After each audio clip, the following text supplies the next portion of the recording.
I think we need to get that in our calendars and planners, if you will, if people even still use those things. I do. Maybe I you're, love being able to, it's in my planner right oh, that's underneath right. there, Yeah, yes. you've got one, I yeah. have about 15 to-do lists at any given moment. Yeah, mine's right here. I could date myself and say, get it in your Palm Pilot. Oh my Remember those? gosh. Woo, man, that's really Well, tipping either me way, throwback. get outside. Yeah, get outside today. It's going to be absolutely gorgeous with temperatures near 60 this afternoon. We'll do even better tomorrow and throw in some mid-60s back into the forecast. Quiet for us this morning, traffic-wise. We're talking about severe weather prepared this week in Illinois all this week. And today, one of my favorite topics, we're talking about tornadoes. But today's topic involving tornadoes, if you will, is quite rare. And I hope that none of you at home ever have to experience something like this. But this is something good to know just in case. It is rare, but it does happen. So what do you do if you're traveling? Maybe you're on Interstate 80 or 74 and you've got a tornado approaching you.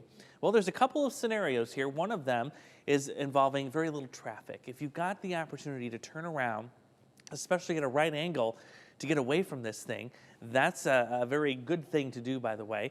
Or if you can outrun it, if you can turn around and speed away in the opposite direction safely, of course, another good thing to do. But if you can't escape, say there's cars all around you, you can't turn around, it's impossible to do, the best thing you can do if that thing is coming barreling towards you, get out of the car, get into a ditch or a culvert and cover your head. And there's a couple of reasons for this. Your car, number one, is much larger than you are.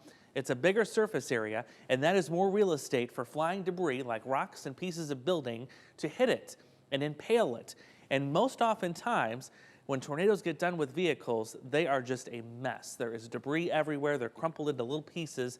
And the other scenario, too, is your car could actually go airborne and be thrown a large distance, which also has a very low chance for survival. You've got a better chance of making it through a tornado if you're outside of that vehicle, especially lying in a low-lying ditch. The reason for that, too, if you're down here, this debris is moving so fast, it's just going to fly right over you. It's not going to have time to dip down into the ditch or culvert where you are. You still want to cover your head, though, because there could be something heavier that rolls down into the ditch itself, but overall you're safer just getting out of that vehicle. Let's switch gears back to the warmth coming in for today, because already this morning we're in the mid to upper 30s, and that's going to get us into the upper 50s as we get into the afternoon. Generous amount of sunshine, and I love this, very little in the way of wind, which is going to keep things very comfortable into the afternoon. We've got more 60s on the way, including another 65-degree reading for the weekend. So we'll do that tomorrow. There'll be a cold front that comes through tomorrow night with little fanfare. No rain, no snow expected with that, but it will feel very winter-like for Thursday. Let me take you into Saturday, because this day is getting my attention a little bit more as we go through time. Storm Prediction Center already putting the red zone out for severe thunderstorms, the possibility of that anyway, to the west of us.